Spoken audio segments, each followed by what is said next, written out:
Antonio. So it looks like we're going to have a handful of students. I know Tuesday at 5, I guess, is a tough time for people to make it. But if you ever can't make any of the next sessions, they're recorded. And we're always available for any questions that you all have going forward. So as you know, well, I'll let Alan pop in. Still looks like it's taking a little bit of time. But as you know, my name is Bill Conlon. I'm Associate Director for the program. I work with you guys all the time. I deal with any issues that you guys might have. Pretty much anything that can come across your plate, you should be coming to me for. Just want to talk about some general logistics before we go into. Oh, Alan's popping in now. Before we go into anything else, first, I think all of you are admitted. I believe all of you are deposited as well, which makes it a little bit easier. But for any of the students that are listening afterwards, we do need your final transcripts after you've been admitted, just so there's no hold on your account for the FAFSA. If you apply for the FAFSA, once you get packaged, you can then apply for the Grad Plus loan, which can then cover the rest of the cost of tuition plus living expenses in DC. If you have any issues, I could send you guys kind of the guide and easy steps to apply through that. Orientation, you can put it on your calendars tentatively the week of August 23rd to 27th. So it's likely going to be that Monday through Thursday. So typically we go through a 4-day orientation. We'll do a day of kind of team building activities, and then we'll do 3 days of business exercises. For people who've had questions about registering for classes, there's no competition for classes. Our classes are all reserved for our MSB students. So you'll get your course registration over the summer, typically around mid-July. Because typically what we do is we survey our MSB students at the end of the year. We survey some of our employers, some strong connections that we have to see what business skills are relevant and necessary and how we should edit our curriculum based upon that. So we normally take a month and a half or so to make any edits to the curriculum. But don't worry about that. There's no competition. With that in mind too, around that time, you get some of the pre-class assignments, typically in accounting and quantitative analysis. So we know that a lot of students struggle with those courses. I know that when I was in the program, I did. So having that kind of base and in those pre-class assignments really allows you to get used to it before we get fully started with the program. Last but not least, our next session is on June 22nd, and it's on effectively using LinkedIn. So I want to introduce now Julie Solano, and let me spotlight you, Julie. Oh, cool. I was like, how do you spotlight? Julie is our career coach, and she's going to be working with you guys in the onboarding process if you haven't had that already. But Julie will also be leading all of our sessions over the next few weeks, and we'll be working with her to help complement your internship search too. So Julie, how would you introduce yourself? Awesome. Yeah. Hi, y'all. I'm so excited to work with you guys. So I'll be working with you through the summer, and then Mary Kate Conroy, who is our Director for Career Development, also serves as your career coach throughout the year. I believe she teaches as well during the year. Yeah. So you'll be interacting with her once school starts, but till then, I am available for you as your career coach, and I've done onboarding with a few of you. So Anthony and Alan and John.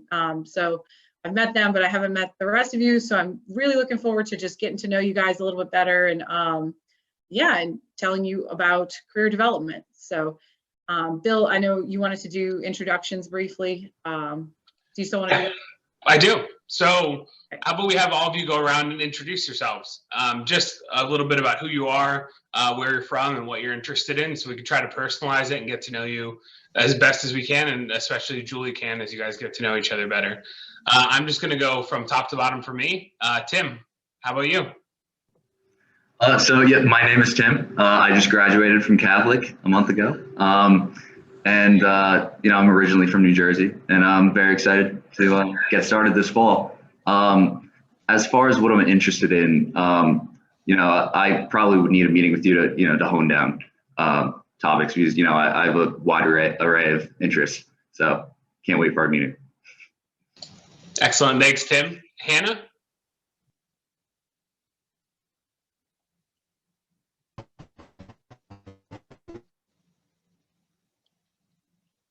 I think we're a bit delayed, Hannah.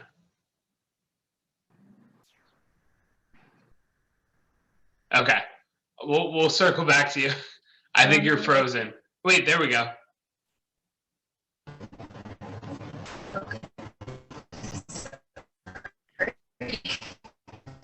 Yeah, Hannah, we can come back to you if you want to put in the chat what your interests are. I think Alan, I think you said it right. I think the Wi-Fi is lagging.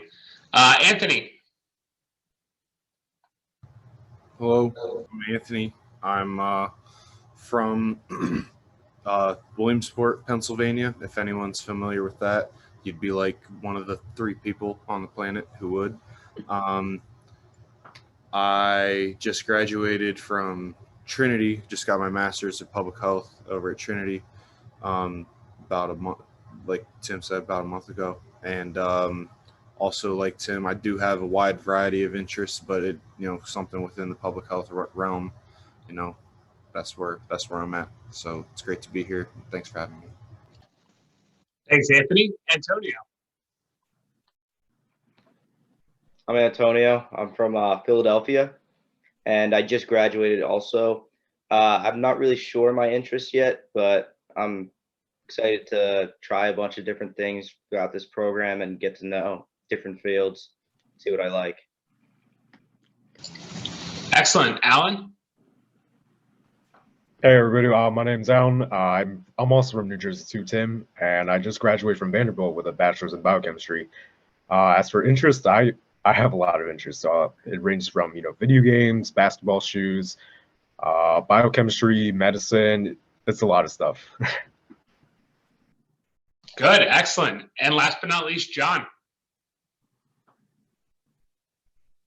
Hi, my name's John Sutter. I'm from Avon, Connecticut. As far as interests, kind of a continuing the trend. I don't have any particular strong interests. Like I could probably see myself getting interested in a number of things, but I'm hoping to pare that down over the course of this course. Excellent. And yeah, that's the whole goal of our program. As all of you know, we want to be a bridge between what you're doing now and what you want to do for your future. So Julie, how about you take it away and tell us about the resume and the cover letter? Yes, awesome. Oh, I loved hearing all that, just where everybody's at. Oh, and there's, okay, Hannah's written in the chat, so we can see it. Graduated from Magdalene. Okay, military, yeah. Working for nonprofits and hobbies, art, writing, and baking. Very cool. Yeah, I look forward to talking to you too when your Wi-Fi is working. Awesome. Oh, thank you, Hannah. Okay, well, yeah, thank you all. That was really great just to hear where everyone is right now in this process and to learn a little bit about y'all. And so just to share with you too about myself, I'm originally from Louisiana, hence why I keep saying y'all. Yeah, I've been here in DC about, gosh, 7 or 8 years. Before working here, I worked at GW, George Washington University, doing campus ministry. And during that time, got my master's in counseling. So pivoted to career counseling, and here I am. So I've been at CUA now for about 6 or 7 weeks. And so it's been awesome so far. And so I'm really looking forward to working with you all as well. So I'm going to share my screen now. I have a slideshow for you. Let's see. I'll just share the whole screen and then we will, well, let's get off my email. Okay. Share this. What is, no, I hit the wrong thing. Present. All right, can you all see it? Give me a head nod, yeah. Okay, cool. So, okay, well, we'll do this part first, but I think I covered everything on this slide that I wanted to talk about. So, well, I'll say this, so we only have about a half an hour, and to be mindful of your time, this is like the 30,000 foot overview of resumes and cover letters. So I'm just going to hit some high points on these. And then if you're ready to do the deep dive into your resume, into writing cover letters for internships that you're applying to and such, you can meet with me one-on-one. I know I've worked with a few of you all, sorry, to work on your resumes and talk through that, and doing some follow-up meetings as well. So this summer, being new, have more availability probably than I ever will. So I am very, very happy to offer that time to you all as needed. And so I hope that I can be of service to you if you want to go deeper with editing and working through. But also the hope is that you can come back to this presentation, because there's a lot of good content on these slides that I'm not gonna, you guys can just read through it, but come back to it when you're working on your resume as a guide, really, to help you with that. So, okay, so with that being said, I kind of wanted to take your pulse just to get a sense of what's your experience with resume writing. So I love polls. So this is just a quick poll. So you can either take out your phone and scan the QR code, or you can go to the website right there listed if you want. So whatever's easier for you to do the poll. And then I'll give you a minute, and then I'll go to the next slide so we can see the results. So but basically it's asking, what do you think about, like, where are you in this experience of resume writing?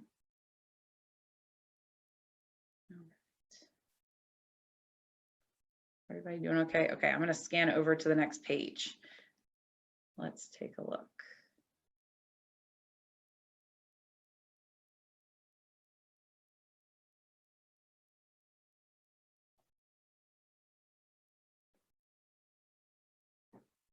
Okay.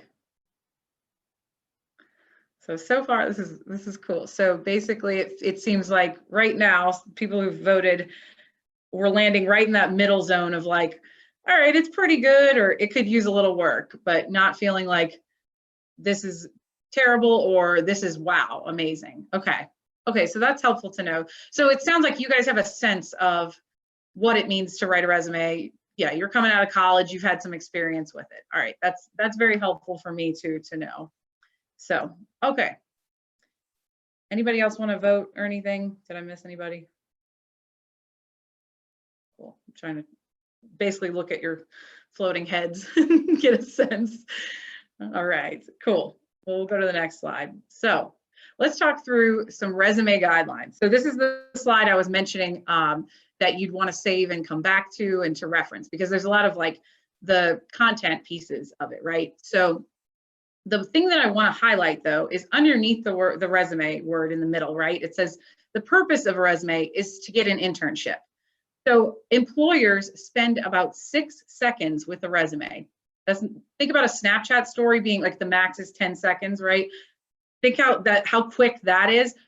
Employers spend less time. So your resume is a quick snapshot summary of you. And so what we want to do is really emphasize and highlight all the wonderful things about you, all the skills and tools and capabilities that you have, because you have more than you realize, I promise you. And resume writing, it's fun. I'm finding as I'm helping students too, pulling out and just asking those questions, you know, being curious about, okay, well, why did you do that? How did you do this? What did you learn? All those fun questions about reflecting on your experiences in the workplace, in volunteer, yeah, in whatever capacity that plays out on a resume. So, so this will be the slide that we come back to, hopefully again and again, to really reference.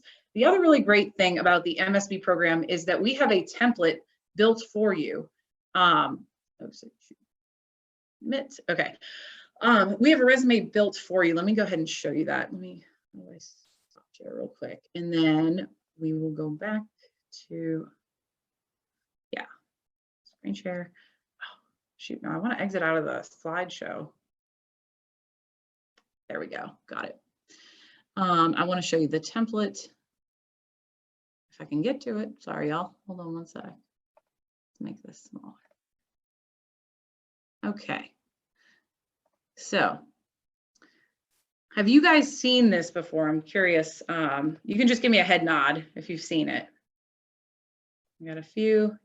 No, okay.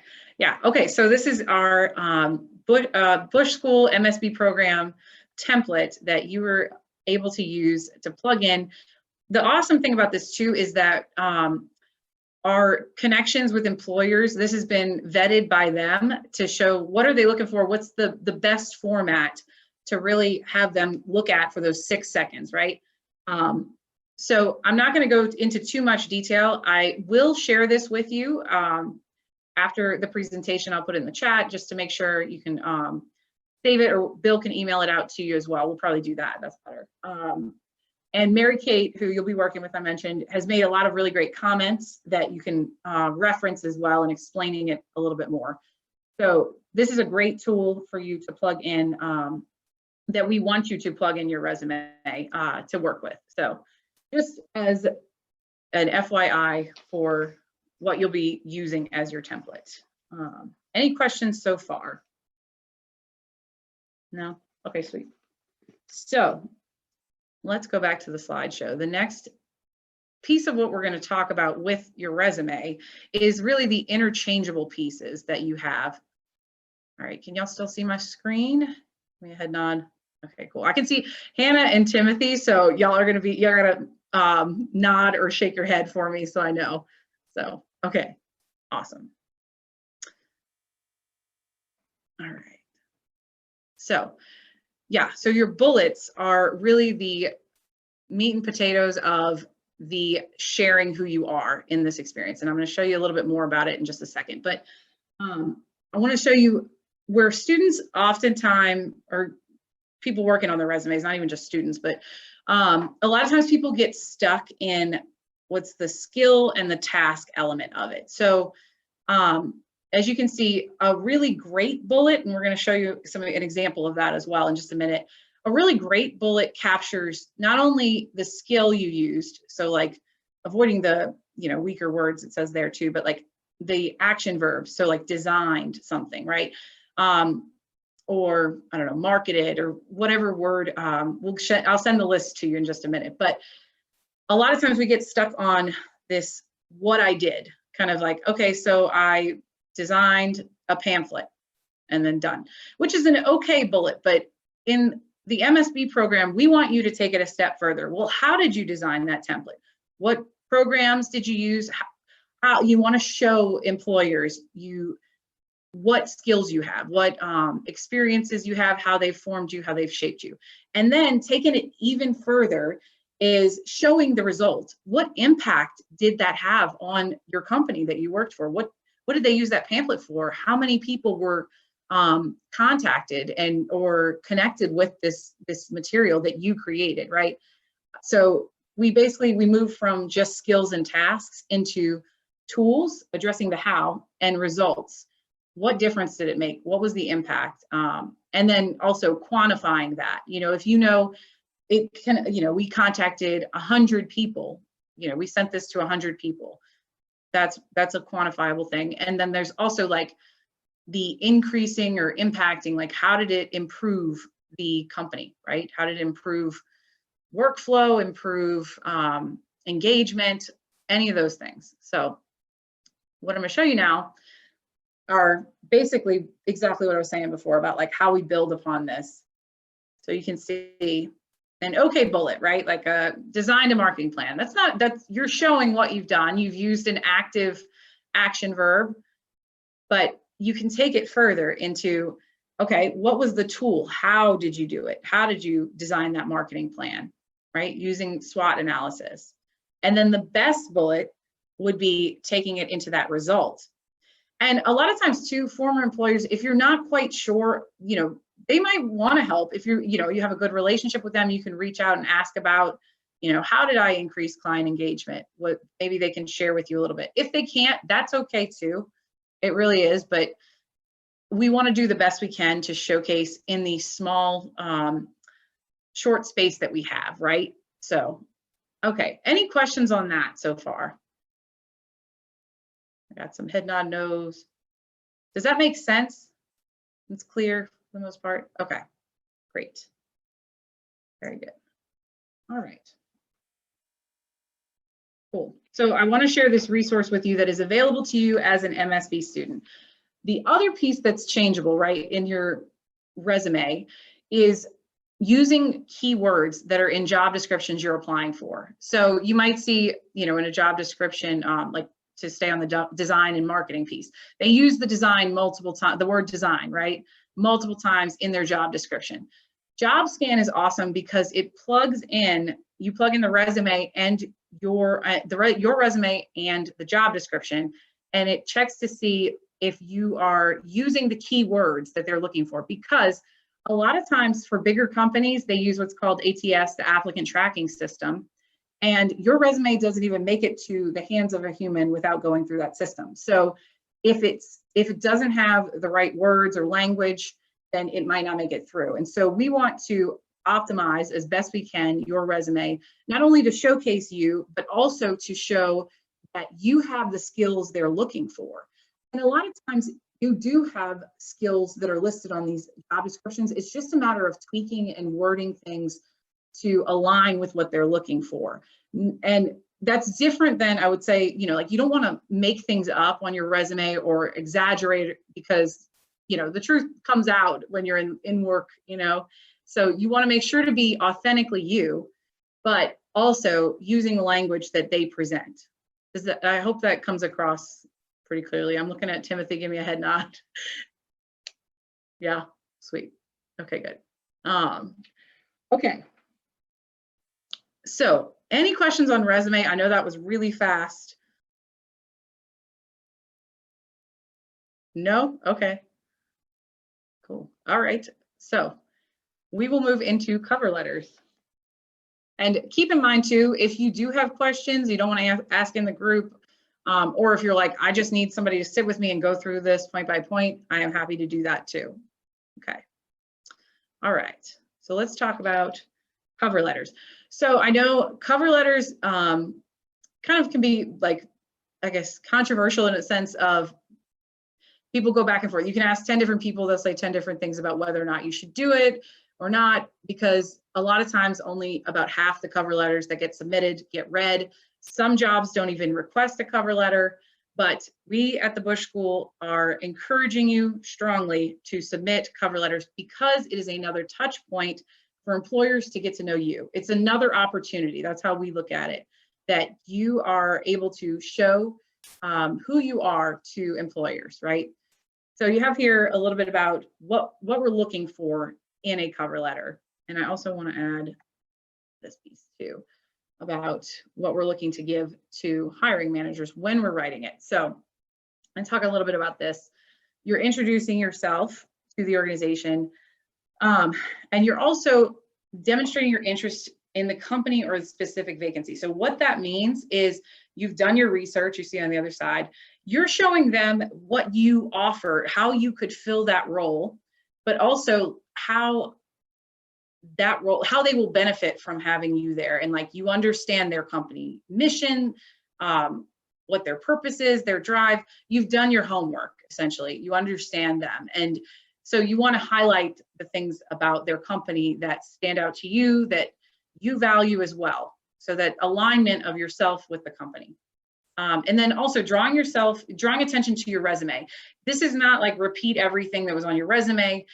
It's, think of like telling a story, right? It's showing, not telling. So we want to show how you did things, how you impacted certain jobs, and how those things align with the goals that this company has that you're applying to.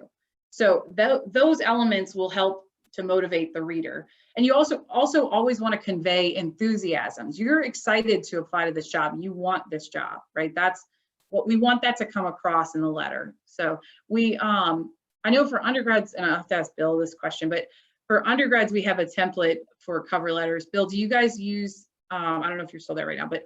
Still here.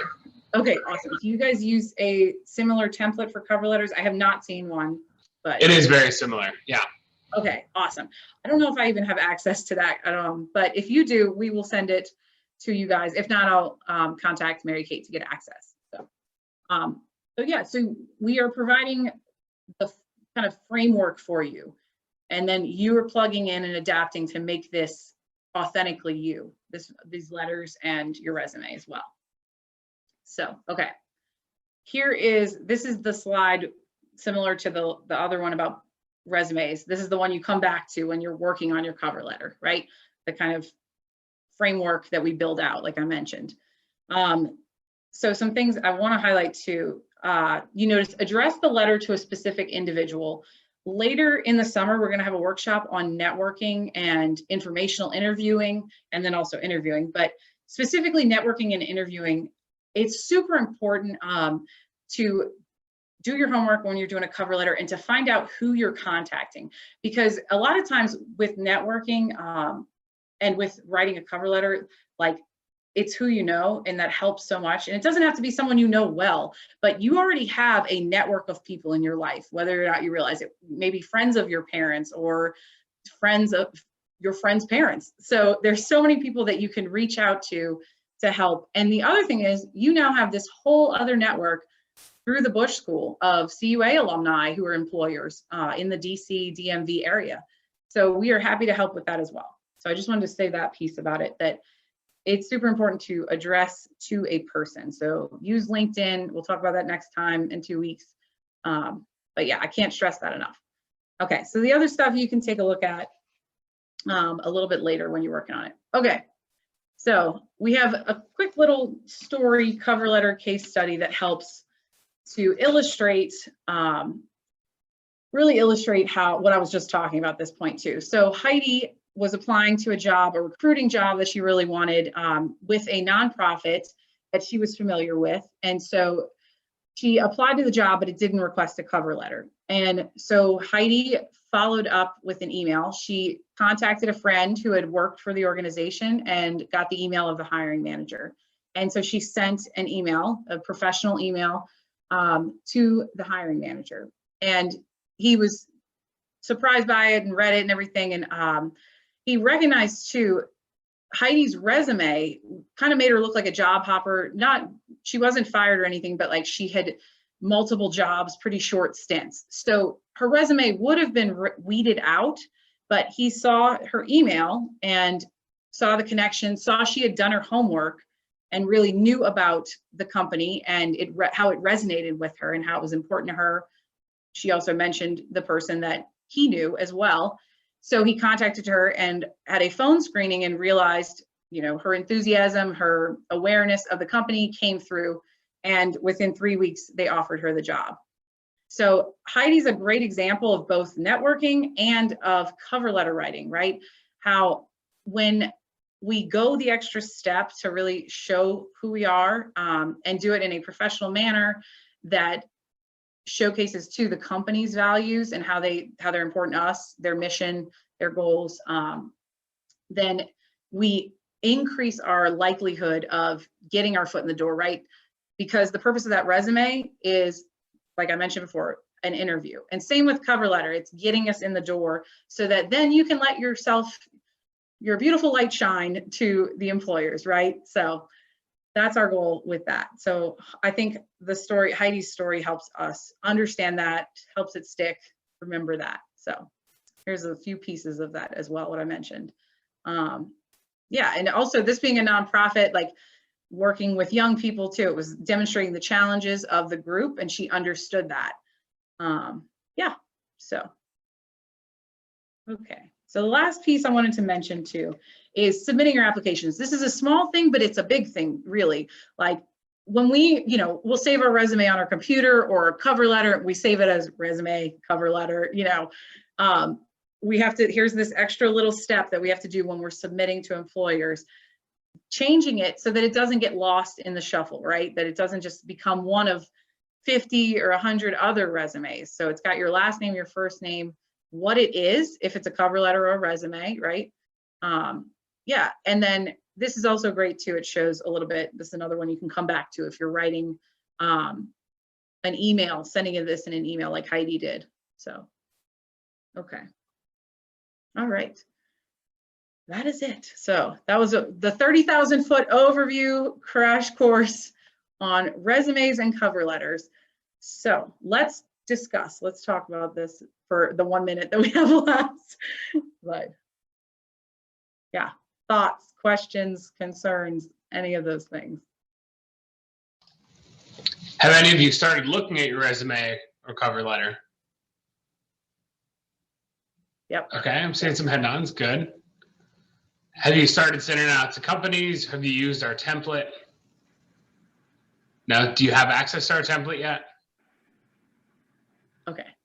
I have a short question. I kind of made my own template for my cover letter. I definitely need to tailor it because it's definitely too lengthy. So you said 1 page, like I think mine's 1 page, but like 9 point font or something. It's like 5 short paragraphs. How should I, condense it? Because I'm really just expanding upon my resume, and that's how I thought it should be. But after seeing this, like, it seems like it should just be a very short summary of myself and interest within the company, I guess. Okay. Yeah. Yeah. So I would suggest too for you, put the original cover letter to the side and then redo one and come back and compare and see like, what did I miss from here that I really wanted in there? So kind of almost the start from the new template, but still, pull what you wanted out of it. Does that make sense? Like yeah. Right. And yeah, I definitely, I tailor it to each application, obviously, but I feel like it's not doing the job. But yeah, I got to condense it. So yeah. I'll definitely talk to you about that. Yes, totally. We can, I'd like to meet, and yeah, we can review that as well. So that's another piece of it, is like thinking how employers are going to be thinking of like, this is a quick thing, a short thing. Sometimes even I was talking to, so we also have, wonderful people in this office that have, one of the guys, Dan, who was a recruiter for a long time, asking him about this, some feedback for this workshop. And yeah, he mentioned too, sometimes they'll only review the resume, and then when they're going to interview, they read the cover letter. So it's almost like it's that touch point. Like you might have gotten your foot in the door with the resume, and then it's like, okay, I submitted this too. So the hope is that they do read it, and when they do, it's usually a skim. Like you think how quickly we read things online or whatever. So just hitting the highlights, right? Like what's kind of, I would say too, like what's the most important thing I want to convey to them, right? Like asking that question when we're writing the letter. And it might be like, I know in their job description, they're looking for someone who's, a capable writer. And so you want to convey how you've done that, like how you're a capable writer. Like I won a whatever scholarship based on this essay I wrote or something like that, So you see how you connect the dots of like what they're looking for and what you're good at or have done. But yeah, so I definitely would love to do a little bit more exploring and like editing and practicing all of these things with you each individually, because I know it's such a quick review of everything. But yeah, it's to get you excited about what's possible in this MSB program. So yeah, I look forward to this summer, getting to know you all a little better. Yeah, so cool. So any general MSB questions before we let you all go? When would be the first day of class? Sorry. I believe that's August 30th. So essentially we'll do orientation a week before. Yep. And then you'll have typically the Friday and then the weekend, and then classes start that Monday. And then after that, we follow the Catholic University academic calendar. So you'll have your Thanksgiving break, you'll have your Christmas break. If everything's back to normal, you'll have a spring break. So it should be pretty easy to follow. We'll be having a week where we'll set aside for company visits, but when you're in the program, we're going to follow closely for our schedule. We'll send you out a Google Calendar to keep you up to date for not just your classes, but any company visits, any outside speakers that are going to be coming in, and we'll kind of set the standard for that during orientation too. Okay. Thank you. Any other questions, guys? Okay. Well, our next one is coming up on June 22nd, and that's going to be covering LinkedIn. But if you have any questions in the meantime, I'm always available. Julie is available as well. So we look forward to working with you, and I hope you guys have a good 2 weeks. Bye. Bye. Y'all. Thank you.